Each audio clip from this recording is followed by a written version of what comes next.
Hi hello வாங்க, எப்படி இருக்குறீங்க? நல்லா இருக்குறீங்களா? இன்னைக்கு நம்ம அஸ்வின் சீக்ரெட்ல பூந்தி போட போறோங்க. கடல மாவு வச்சு ரெண்டே பொருள் தான். கடல மாவு வச்சு நம்ம பூந்தி போட போறோம். அது எப்படி போடுறதுன்னு பார்க்கலாமா? வாங்க பாருங்க. இது மாதிரி ஒரு ஜல்லடை எடுத்துக்கோங்க. கடல மாவு ஜலிச்சுக்கணும். பாருங்க, நான் ஒரு கப்பு கடல மாவு எடுத்துக்கிறேன். அதை இந்த ஜல்லடையில் போட்டு நம்ம ஜலிச்சுக்கலாம். நல்லா ஜலிச்சிடுங்க. கட்டிகள் இல்லாத நம்ம இதை ஜலிச்சுக்கணும். அப்பதான் கட்டி கட்டியா ஆகாது. பாருங்க, எல்லாத்தையும் நம்ம ஜலிச்சிட்டோம். கட்டிகள் இல்லாத இந்த மாதிரி ஜல்லடையில கடல மாவை நல்லா ஜலிச்சிடுங்க. அவ்வளோதாங்க. பாருங்க, கட்டி கட்டியா இருக்கு. எல்லாத்தையும் உடச்சி விட்டுக்கோங்க. அவ்வளோதான், ஜலிச்சாச்சு. கரைச்சிக்கலாங்க இது மாவை. ஒரு பிஞ்சு சோடா உப்பு போட்டுக்கோங்க. அப்போதான் நல்லா குண்டு குண்டாக வரும். சோடா உப்பு கொஞ்சம் போட்டுக்கோங்க. போட்டுன்னு நம்ம கட்டிகள் இல்லாமல் இதை கரைச்சிக்கலாம். கட்டி இல்லாமல் நம்ம இதை கரைக்கலாம். கையிலே கரைச்சிக்கலாம். அப்போ தான் ரொம்ப ஈஸியாக இருக்கும். கரண்டி வச்சு கரையிறதுன்னா கையில் வச்சோம்னா கட்டிகள் இல்லாமல் நம்ம நல்லா கரைச்சிக்கலாம். கொஞ்சம் கொஞ்சமாக தண்ணி ஊற்றி கட்டிகள் இல்லாமல் நம்ம இதை கரைச்சிக்கணும். ரொம்ப தண்ணி ஊற்றக்கூடாது. கொஞ்சம் கெட்டி பதம் இருக்கணும். இது பதம் கரெக்டாக இருக்குது. நல்லா கரைச்சிட்டு கட்டிகள் இல்லாத பாருங்க, இப்படி ஊற்றுனா நேராக வரணும். கரெக்டான பதம் இது. கொஞ்சம் கூட கட்டிகள் இருக்கக்கூடாது. கரெக்டாக கரைச்சிடுங்க. பாருங்க, ஒரு பாத்திரம் எடுத்துக்கோங்க.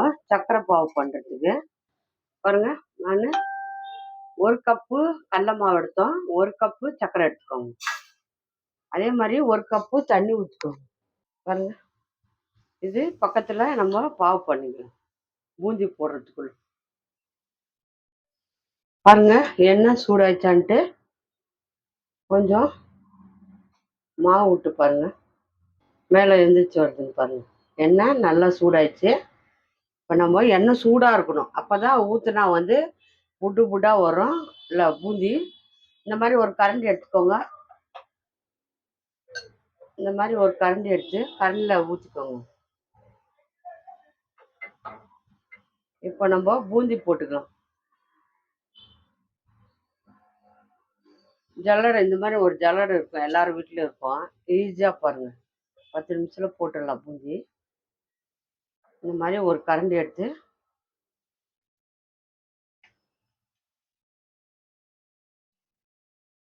இந்த மாதிரி போடுங்க. எண்ணெய் சூடாக இருக்கணும். அப்போ தான் முத்து முத்தாக வரும் பூந்தி. நல்லா அப்படி கரண்டியில் இது பண்ணுங்க. ரொம்ப கருகு விடக்கூடாது. சும்மா கொஞ்சம், அவ்வளோதாங்க. இப்போ இவ்வளோ கலர் வந்தால் போதும். ரொம்ப கருகக்கூடாது.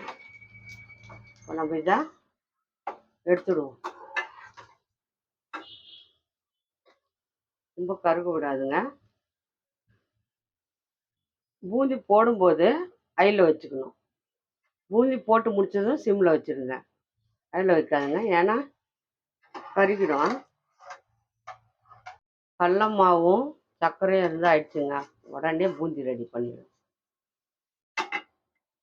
எல்லாத்தையும் எடுத்தாச்சு.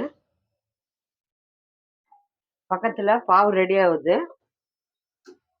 அந்த ஜல்லி கரண்டியை மறுபடியும் கழுவிடுங்க. கழுவிட்டு போடுங்க, ஏன்னா மாவு கட்டி கட்டியாக ஒட்டிக்கும்.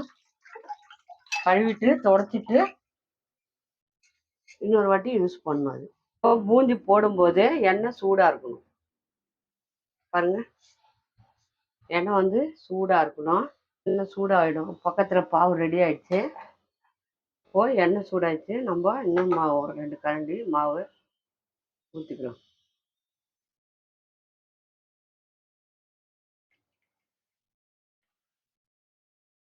லைட்டாக கலர் வந்தால் போதும், ரொம்ப கலர் வர வேணாம்.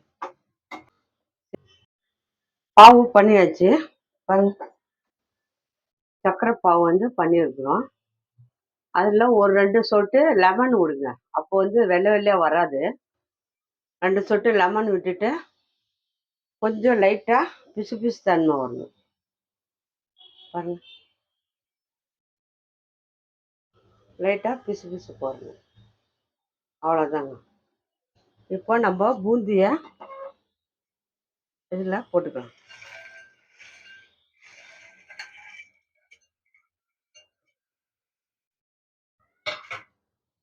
பூந்தியை இதில் போட்டுட்டு இதில் பாருங்கள் பூந்தி எப்படி வந்தது. சிரப்பு வந்து இந்த சர்க்கரை சிரப்பு வந்து அப்படியே ஊற்றிடுவோம். சூடாக இருக்கணும், சூட்லேயே ஊற்றணும். ஆறிட்டா நல்லா இருக்காது. மூடி வச்சுடுங்க, நல்லா மிக்ஸ் பண்ணிவிடுங்க. பாருங்கள் புகை வருதா. சிரப்பு வந்து சூடாக இருக்கணும், அப்போ தான் வந்து இது நல்லா இழுத்து பூந்தி மாதிரி நல்லா குண்டு குண்டாக வரும். சிரப்பெல்லாம் இழுத்து ஒரு 10 நிமிஷம் விட்டுடுங்க. நல்லா ஊறி நல்லா புசு புசுன்னு வந்துடும் பாருங்கள். 10 நிமிஷம் நல்லா ஊறிடுச்சு பாருங்க. ஜீரா போட்டு நல்லா 10 நிமிஷம் ஊற வச்சுருங்க. சர்க்கரை பாவு பாருங்கள் குண்டு குண்டாக பூந்தி ரெடி ஆயிடுச்சு பாருங்கள். தெரியுதுங்களா, நல்லா சூப்பராக டேஸ்டியாக பூந்தி ரெடி ஆயிடுச்சு. யார் யாருக்கு இந்த பூந்தி பிடிக்குமோ ஈஸியாக 10 நிமிஷத்தில் பண்ணலாங்க. சூப்பராக இருக்கும் டேஸ்ட்டு. 2 பொருள் கடல மாவு சர்க்கரை இருந்தால் போதுங்க. இதுதான் நம்ம பூந்தி 10 நிமிஷத்தில் ரெடி பண்ணிடலாம். கடையில் போய் வாங்கிறது பதில் பசங்களுக்கு இஷ்டப்பட்டு இந்த பூந்தியை செஞ்சு கொடுங்க, ரொம்ப டேஸ்ட்டாக இருக்கும். இப்போது யார் யாருக்கு இந்த பூந்தி பிடிக்குமோ மறக்காமல் லைக் பண்ணுங்கள், ஷேர் பண்ணுங்கள், சப்ஸ்கிரைப் பண்ணுங்கள் அஸ்வின் சீக்ரெட்டை. நம்ம இன்னொரு டிஷ்ஷில் பார்ப்போம்.